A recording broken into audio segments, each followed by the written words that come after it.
Capítulo 2. Fé, visualização do desejo e certeza da realização. O segundo passo em direção à riqueza. A fé é o alquimista da mente. Quando a fé se junta à vibração do pensamento, o subconsciente logo se apossa da combinação, transformando-a em seu equivalente espiritual, que é então transmitido para a inteligência infinita, como no caso da prece. Entre as emoções positivas, as mais poderosas são a fé, o amor e o sexo.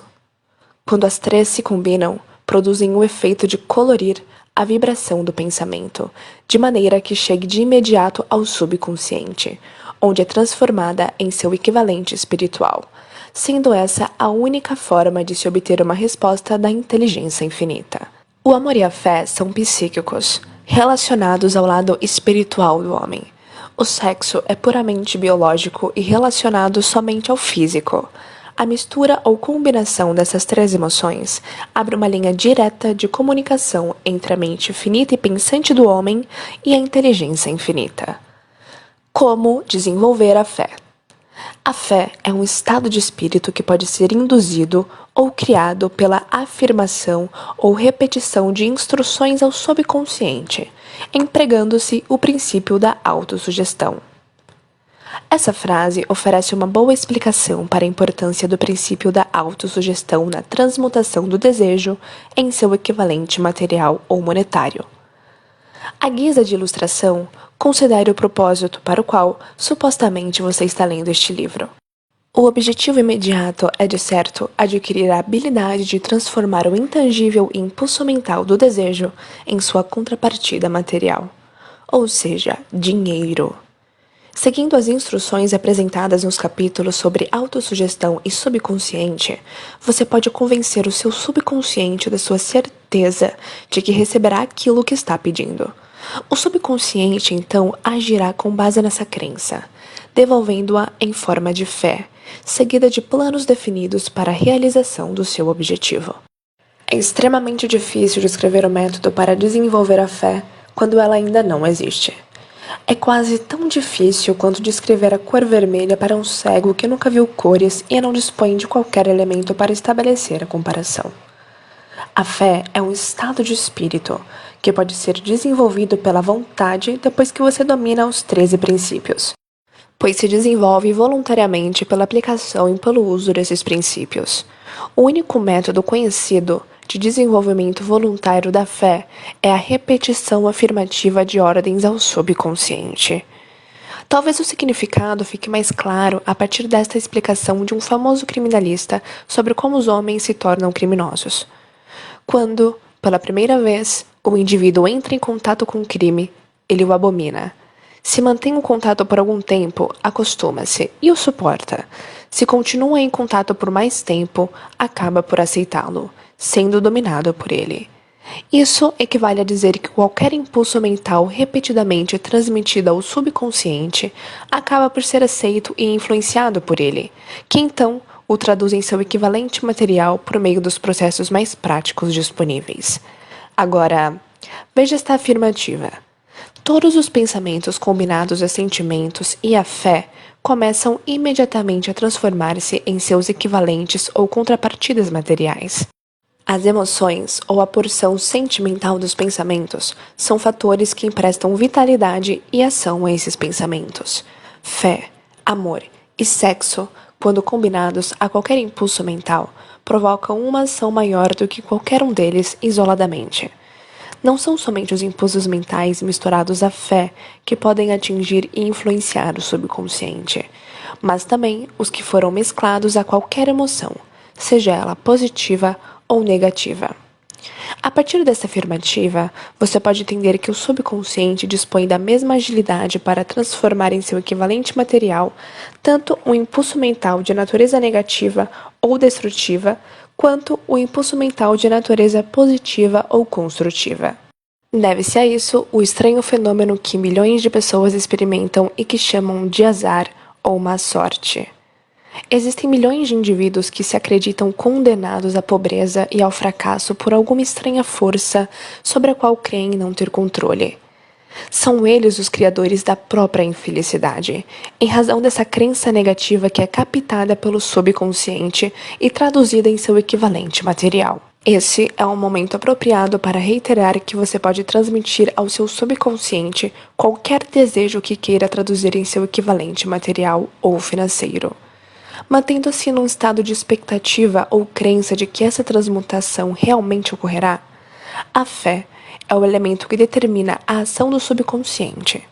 Não há nada que impeça você de enganar o seu subconsciente, dando-lhe instruções por meio da autossugestão, como eu enganei o subconsciente do meu filho. Para fazer com que esse estratagema pareça mais real, sempre que você conversar com seu subconsciente, proceda exatamente como se já possuísse o bem material que deseja.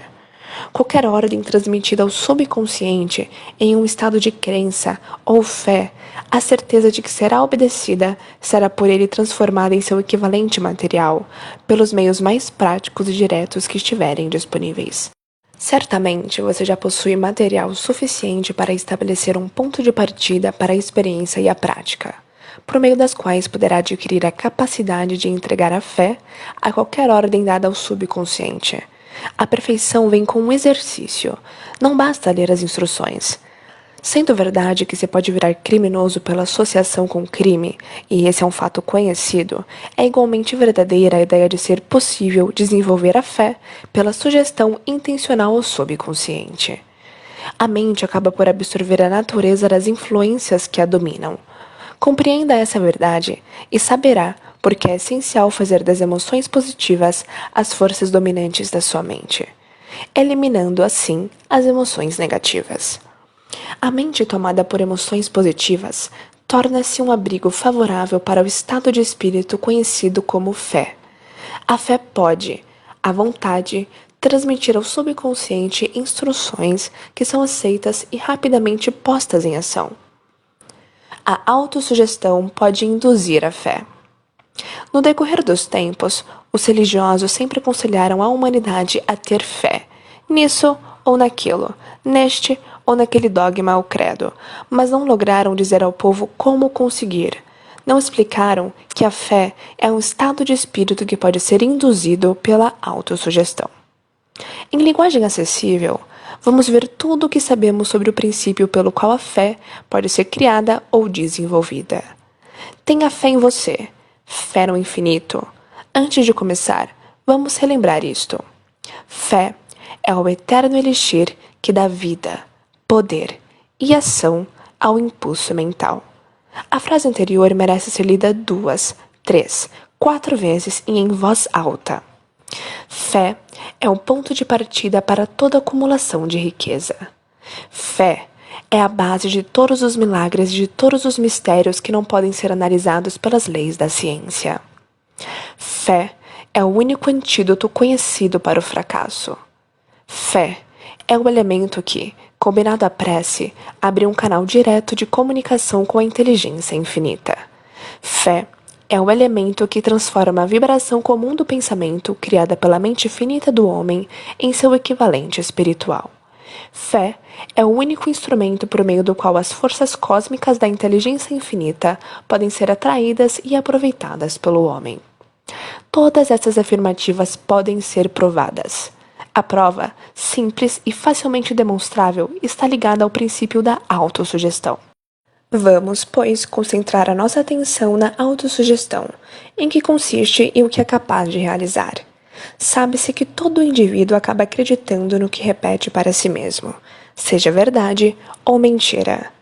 Uma mentira repetida continuamente passa a ser aceita como verdade. Cada um é o que é por conta de seus pensamentos dominantes, aqueles que recebem permissão de ocupar a mente. Os pensamentos que alguém deliberadamente coloca na própria mente alimenta e combina a uma ou mais emoções que constituem as forças motivadoras que dirigem e controlam cada movimento, ato ou feito seu. Preste atenção à importância desta verdade. Pensamentos combinados a quaisquer sentimentos ou emoções constituem uma força magnética que atrai, pelas vibrações do éter, outros pensamentos similares ou relacionados. Portanto, Um pensamento magnetizado com emoção pode ser comparado à semente que, quando plantada em solo fértil, germina, cresce e se multiplica muitas e muitas vezes, até transformar-se em milhões de incontáveis sementes da mesma espécie. O éter é uma imensa massa cósmica de eternas forças de vibração. Constitui-se tanto de vibrações destrutivas quanto de vibrações construtivas. Carrega sempre vibrações de medo, pobreza, doença, fracasso, miséria, bem como vibrações de prosperidade, saúde, sucesso e felicidade.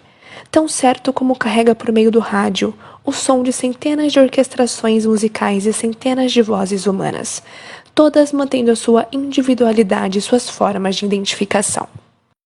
A mente humana atrai continuamente as vibrações existentes na imensidão do éter, que sejam capazes de unir-se em harmonia àquelas que a dominam. Qualquer pensamento, ideia, plano ou propósito guardado em nossa mente atrai das vibrações do éter um grande número de semelhantes. Adiciona a esses aparentados a própria força e cresce até tornar-se dominante, mestre motivador do indivíduo em cuja mente foi abrigado. Agora, voltemos ao ponto de partida. Vamos ver como a semente original de uma ideia, plano ou propósito pode ser plantada na mente. É muito simples. Pela repetição. Aí está o porquê de pedirmos que você registre por escrito o seu maior propósito ou alvo principal definido, preservando-o na memória e repetindo em alto e bom som, dia após dia, até que as vibrações sonoras alcancem o seu subconsciente. Somos o que somos pelas vibrações dos pensamentos que escolhemos e registramos, por meio dos estímulos do nosso dia a dia. Decida-se afastar as influências de um ambiente infeliz e a manter a vida em ordem, examinando as suas vantagens e desvantagens mentais. Você descobrirá que a maior fraqueza é a falta de autoconfiança. Essa desvantagem pode ser superada e a timidez pode ser transformada em coragem com a ajuda do princípio da autossugestão. Esse princípio pode ser aplicado de maneira bem simples. Basta escrever, memorizar e repetir os impulsos mentais positivos, até que se tornem parte do equipamento operacional do seu subconsciente. A fórmula da autoconfiança. Primeiro, sei que possuo a capacidade para alcançar o meu propósito definido na vida. Assim, exijo de mim uma ação persistente e contínua para atingi-lo e prometo, aqui e agora, começar a agir imediatamente. Segundo, compreendo que os pensamentos dominantes da minha mente, a seu tempo, se manifestarão em forma de ação física, transformando-se gradualmente em realidade material. Assim, concentrarei os meus pensamentos por 30 minutos diariamente na tarefa de pensar na pessoa que tenciono ser, criando uma clara imagem mental do resultado. Terceiro, sei que pelo princípio da autossugestão, qualquer desejo que eu guardar com persistência em minha mente acabará por encontrar o meio prático de expressar-se, a fim de atingir o objetivo por ele apoiado. Assim, devotarei 10 minutos do meu dia para exigir de mim o desenvolvimento da autoconfiança. Quarto, escrevi claramente uma descrição do meu alvo principal definido na vida e nunca deixarei de tentar alcançá-lo, até desenvolver autoconfiança suficiente para isso. Quinto, percebo com clareza que nenhum bem ou posição pode perdurar, a menos que seja construído sobre verdade e justiça. Assim, não participarei de transação que prejudique qualquer pessoa. Obterei êxito atraindo para mim as forças que quero usar e a cooperação de outras pessoas. Induzirei os outros a me servirem por meio do meu desejo de servi-los. Eliminarei hostilidade, inveja, ciúme, egoísmo e cinismo, desenvolvendo amor por toda a humanidade, porque sei que uma atitude negativa em relação aos outros jamais poderá trazer-me sucesso. Farei os outros acreditarem em mim, pois acreditarei neles e em mim. Assinarei o meu nome nesta fórmula, como garantia de preservá-la na memória e lê-la em voz alta uma vez por dia, com fé plena de que, gradualmente, influenciarei os meus pensamentos e minhas ações, de maneira a tornar-me uma pessoa bem-sucedida e autoconfiante. Por trás dessa fórmula há uma lei da natureza ainda não explicada, que sempre confundiu os cientistas. Os psicólogos a chamaram de autossugestão, e assim ficou. Pouco importa o nome dado a essa lei. O importante é que ela funciona para a glória e o sucesso da humanidade, desde que usada construtivamente. Por outro lado, se usada destrutivamente, funciona com a mesma eficácia. Nessa afirmação pode ser encontrada uma verdade muito importante. Aqueles que sucumbem à derrota e acabam a vida na pobreza, na miséria e no sofrimento, aplicaram negativamente o princípio da autossugestão. A causa está no fato de que todo impulso mental tem a tendência de tomar a forma de seu equivalente material.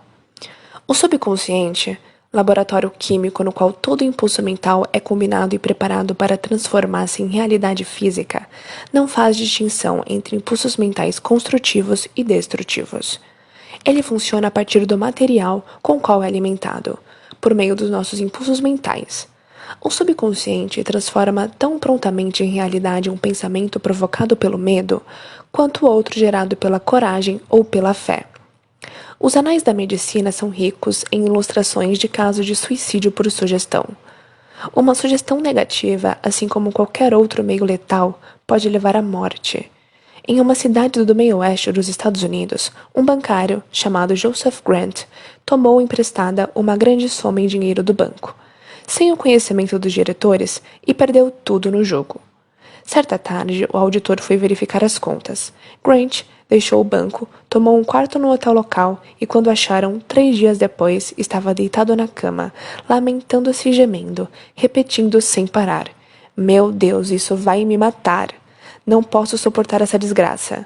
Em pouco tempo, estava morto. Os médicos diagnosticaram o caso como suicídio mental.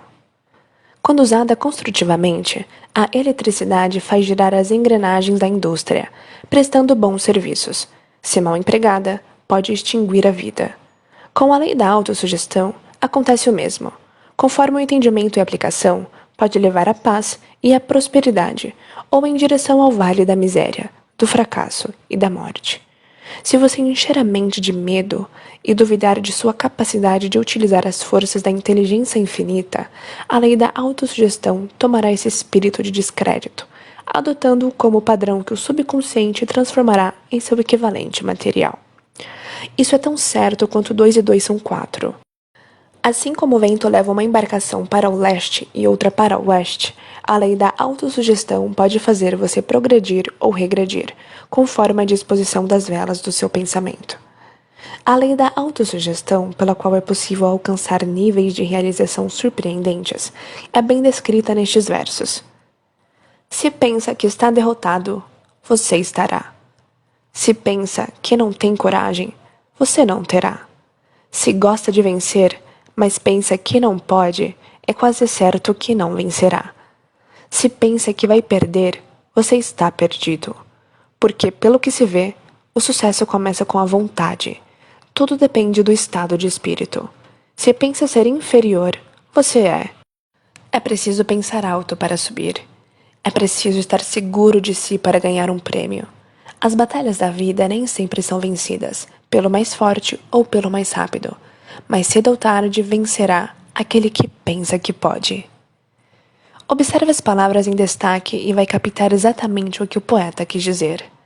Em algum lugar dentro de você, talvez nas células do cérebro, repousa adormecida a semente da realização, que, se estimulada e ativada, é capaz de levá-lo a alturas inimagináveis.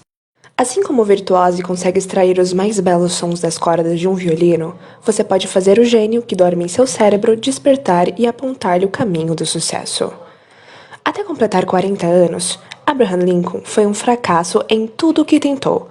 Foi um João Ninguém, até que uma experiência extraordinária ocorreu em sua vida, estimulando o gênio que trazia adormecido no coração e no cérebro e dando ao mundo um grande homem. Essa experiência misturou-se com emoções de tristeza e amor, chegando até ele por intermédio de Anne, a única mulher que ele realmente amou.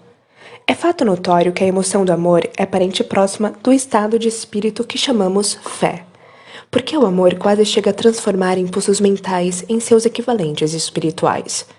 Durante o trabalho de pesquisa para este livro, com a análise das vidas e dos feitos de centenas de indivíduos que alcançaram realizações extraordinárias, ficou claro que, por trás de quase todos eles, havia o amor de uma mulher. A emoção do amor cria, no coração e no cérebro humanos, um campo favorável de atração magnética, que causa um afluxo das mais elevadas e melhores vibrações em suspensão no espaço. Se deseja comprovar o poder da fé, estude as realizações de homens e mulheres que a empregaram. No topo da lista vem o Nazareno. O cristianismo é a maior força a influenciar a mente dos homens. A base do cristianismo é a fé.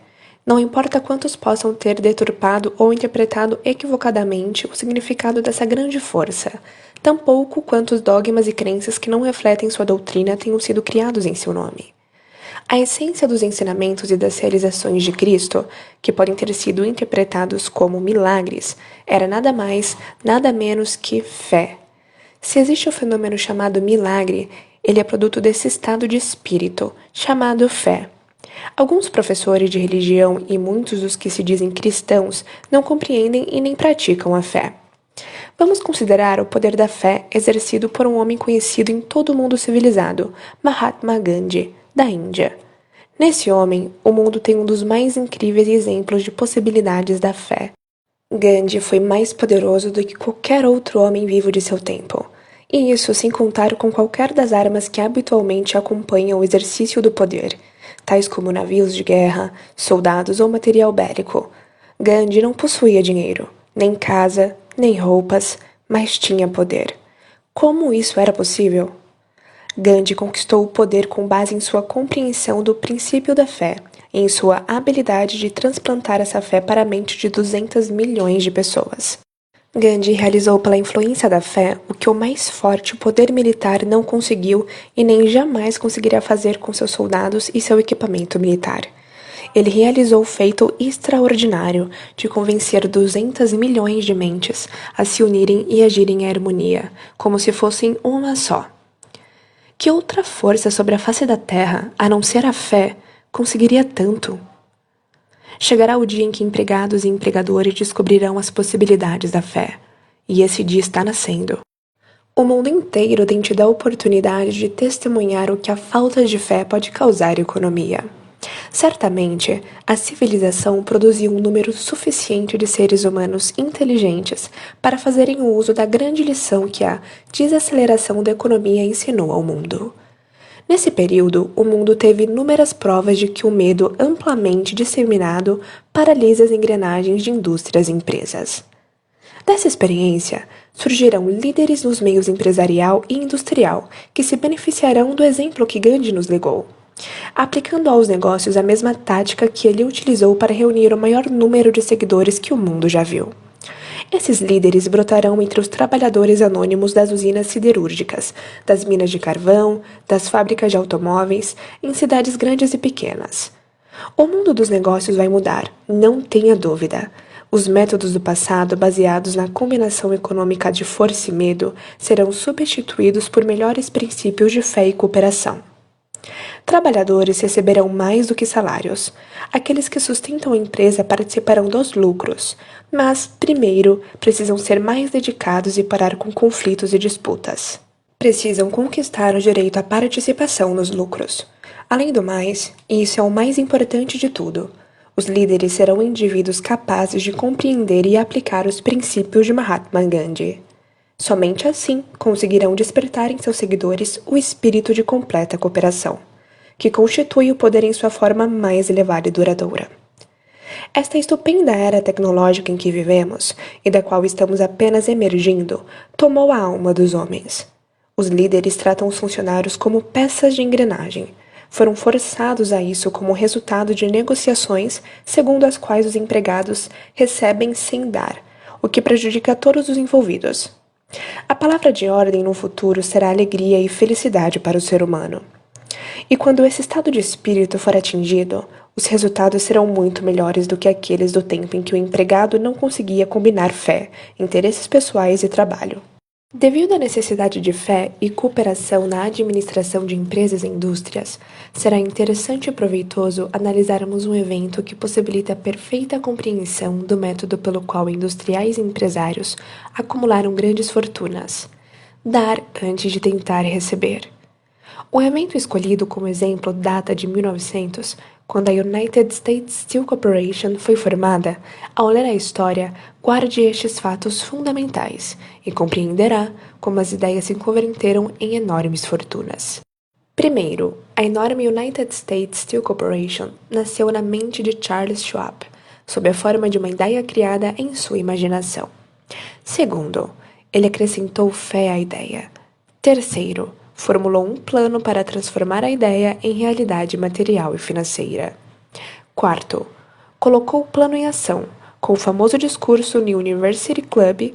Quinto, aplicou o plano com persistência, levando-o adiante com base em uma decisão firme, até concretizá-lo. Sexto, seu desejo ardente preparou o caminho para o sucesso. Se você faz parte daqueles que se perguntam como as grandes fortunas foram acumuladas, a história da criação da United States Steel Corporation tem muito a contar. Se ainda duvida de que as pessoas possam pensar em enriquecer, poderá ver claramente nessa história a aplicação de grande parte dos 13 princípios descritos neste livro. Um belo discurso de $1 bilhão após o jantar. Na noite de 12 de dezembro de 1900, quando cerca de 80 pessoas da elite financeira mundial encontraram-se no salão de banquetes da Quinta Avenida para homenagear um jovem vindo do Oeste, poucos convidados perceberam estar diante do mais importante episódio da história da indústria dos Estados Unidos. Edward Simons e Charles Stewart, muito agradecidos pela hospitalidade com que foram recebidos por Charles Schwab na visita que haviam feito pouco tempo antes a Pittsburgh, organizaram um jantar para apresentar o Homem do Aço, de 38 anos, a nata da sociedade financeira do leste. Não esperavam, porém, o impacto que ele causaria na reunião.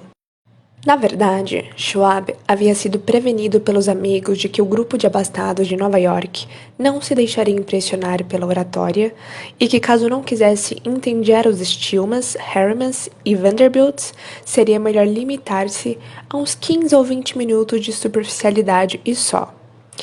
Inclusive, John Pierpont, sentado à direita de Schwab, como pedia sua alta posição, pretendia honrar a mesa do banquete com sua presença, apenas por um breve tempo. E, no que se refere à imprensa e público, o evento era de tão pouca importância que não lhe foi feita qualquer referência nos meios de comunicação. Assim, os dois anfitriões e seus distintos convidados saborearam os habituais 7 ou 8 pratos. Houve pouca conversa sobre assuntos cuidadosamente escolhidos. Entre os banqueiros e corretores presentes, poucos conheciam Schwab, cuja carreira florescera nos arredores do rio Monongahela. Porém, antes que terminasse a noite, todos, inclusive Morgan, o mago das finanças, ficariam impressionados e a United States, um bebê de $1 bilhão, seria concebido. É uma pena que nenhum registro do discurso de Charlie Schwab no jantar tenha sido feito. Alguns pontos foram repetidos em outra ocasião, durante um encontro semelhante, dessa vez com banqueiros de Chicago. E ainda mais tarde, quando o governo entrou com uma ação para dissolver o Truste do Aço, ele deu, do banco das testemunhas, sua versão dos argumentos que estimularam Morgan a uma frenética atividade financeira. É provável, no entanto, que tenha sido um discurso despretensioso, nada rebuscado, pois as sutilezas de linguagem nunca preocuparam Schwab, cheio de sátiras combinadas com graça e inteligência.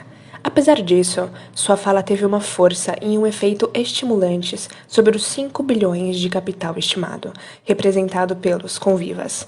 Depois de Schwab falar durante 90 minutos, enquanto os participantes da reunião se encontravam ainda sob o encanto de suas ideias, Morgan o levou para um canto discreto, onde se sentaram e, balançando as pernas do alto do assento desconfortável, conversaram por mais 1 hora.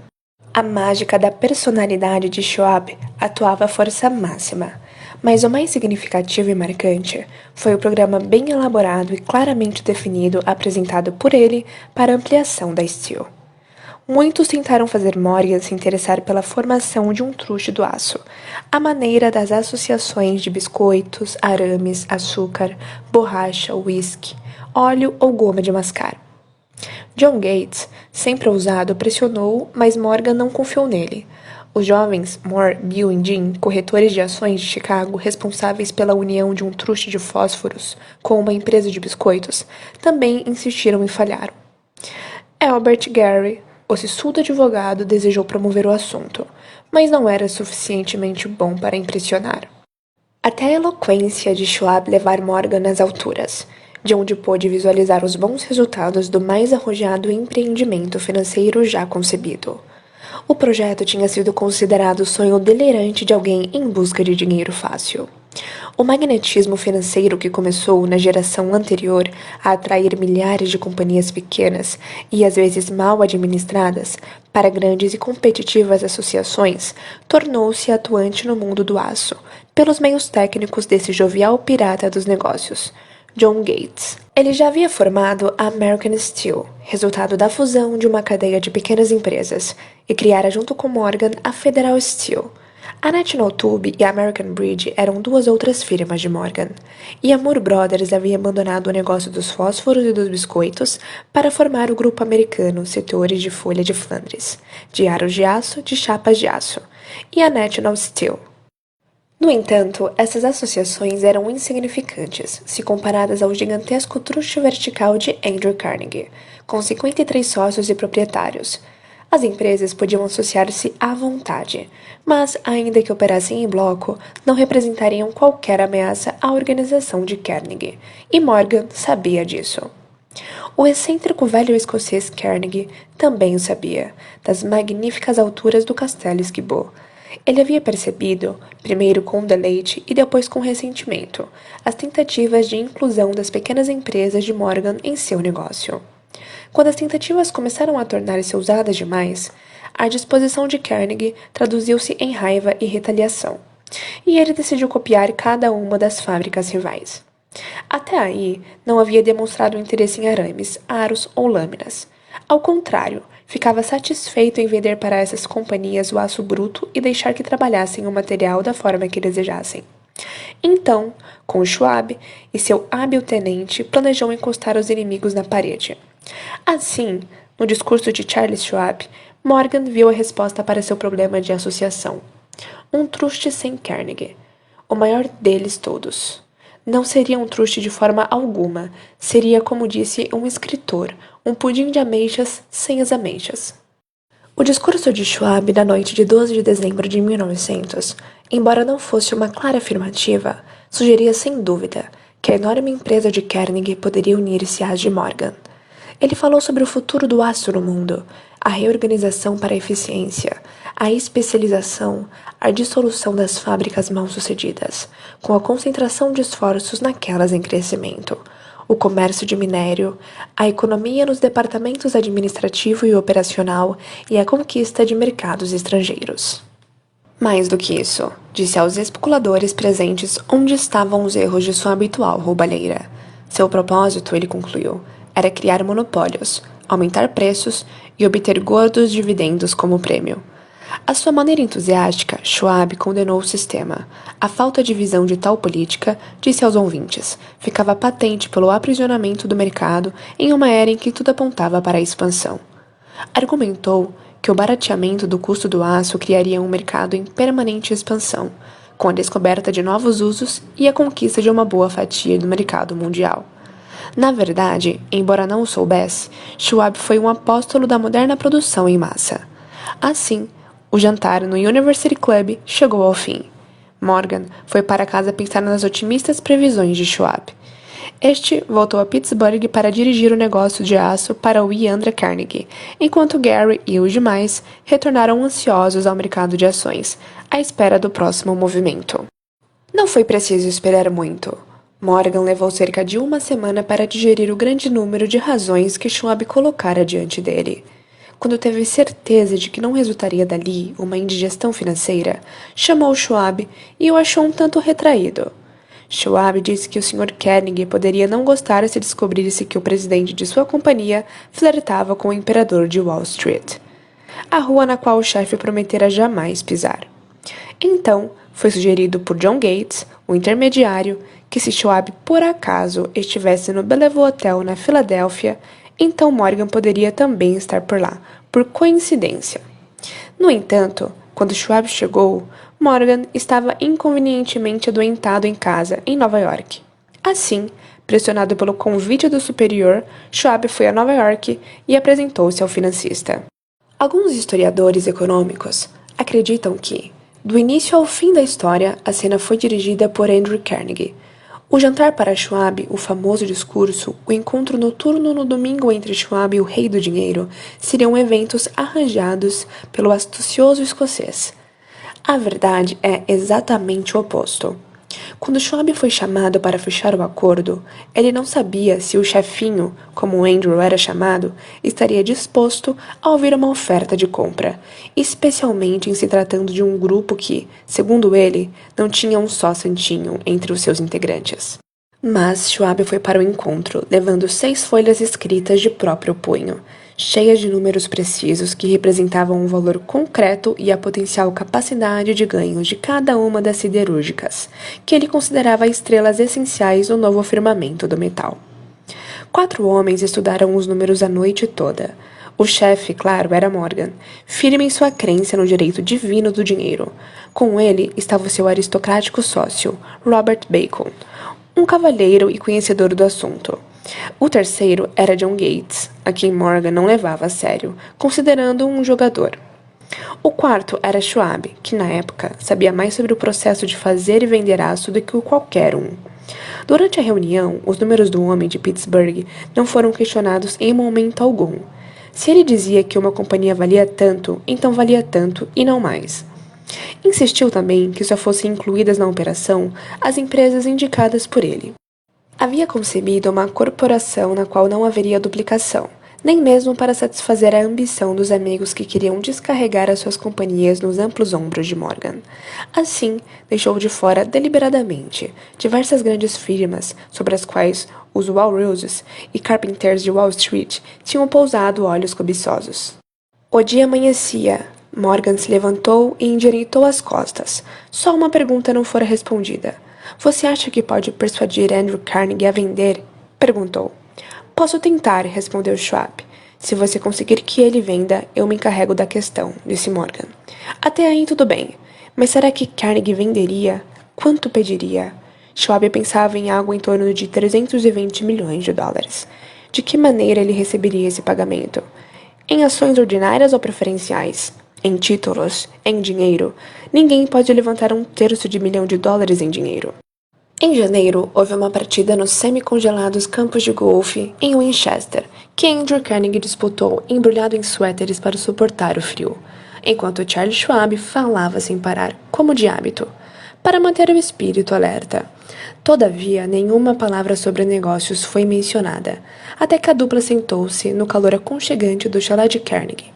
Então, usando a mesma persuasão com que havia hipnotizado 80 milionários no University Club, Schwab derramou as tentadoras promessas de aposentadoria no conforto dos milhões não declarados, para satisfazer os caprichos sociais do outro. Carnegie capitulou, escreveu um número numa folha de papel, entregou a Schwab e disse: Certo, é por esta quantia que venderemos. A quantia era de aproximadamente 400 milhões de dólares. E ele chegou a tal cifra, tomando como preço básico os 320 milhões mencionados por Schwab, mais 80 milhões que representavam o valor do aumento de capital dos 2 anos anteriores. Mais tarde, no convés de um transatlântico, o escocês disse a Morgan em tom lamentoso: Eu deveria ter pedido mais 100 milhões de dólares. Se tivesse pedido, teria conseguido, disse Morgan em tom animador. Houve um certo alvoroço, é claro. Um correspondente britânico telegrafou, informando que a comunidade internacional do aço estava assustada com a gigantesca associação. O reitor Hadley de Ali declarou que a menos que os truques fossem regulados, o país poderia esperar um imperador em Washington nos próximos 25 anos. Porém, o hábil manipulador de ações, Kinney, colocou mãos à obra e empurrou as novas ações para o público com tanta disposição que todo o excesso, estimado em cerca de 600 milhões de dólares, foi absorvido num piscar de olhos. Dessa forma, Carnegie teve seus milhões, O grupo de Morgan ficou com 62 milhões de dólares pelo incômodo e todos os rapazes de Gates a Gary receberam sua cota de milhões. Schwab, aos 38 anos, teve a sua recompensa. Tornou-se presidente da nova corporação e permaneceu no controle até 1930. A dramática história de Big Business que você acabou de ler foi incluída neste livro porque é uma perfeita demonstração do método pelo qual o desejo pode ser transformado em seu equivalente material. Imagino que alguns leitores questionarão a declaração de que um mero e intangível desejo possa converter-se em seu equivalente material. Não se pode converter nada em alguma coisa. A resposta está na história da United States Steel. Essa organização gigantesca foi criada na mente de um homem.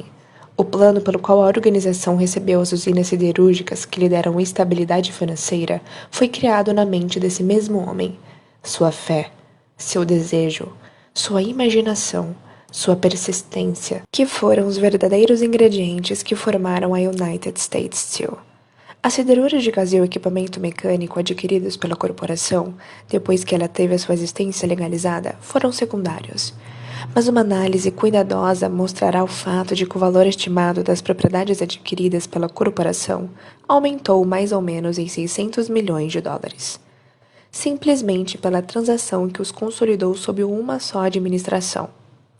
Em outras palavras, a ideia de Charles Schwab, mais a fé com que ela foi transportada para as mentes de Morgan e dos outros, foi vendida com um lucro de aproximadamente 600 milhões de dólares.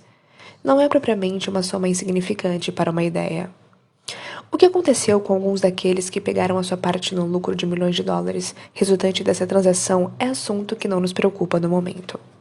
O principal aspecto da extraordinária realização é que ela serve como prova inquestionável da importância da filosofia descrita neste livro, porque essa filosofia foi a base de toda a transação. Além disso, a viabilidade da filosofia ficou clara com a prosperidade da United States Steel Corporation, que se tornou uma das mais ricas e poderosas corporações dos Estados Unidos, empregando milhares de pessoas, desenvolvendo novos usos para o aço e abrindo novos mercados, provando assim que o lucro de 600 milhões de dólares obtido com a ideia de Schwab foi merecido. A riqueza começa em forma de pensamento. O volume da riqueza é limitado pela pessoa em cuja mente o pensamento é posto em ação. A fé remove as limitações.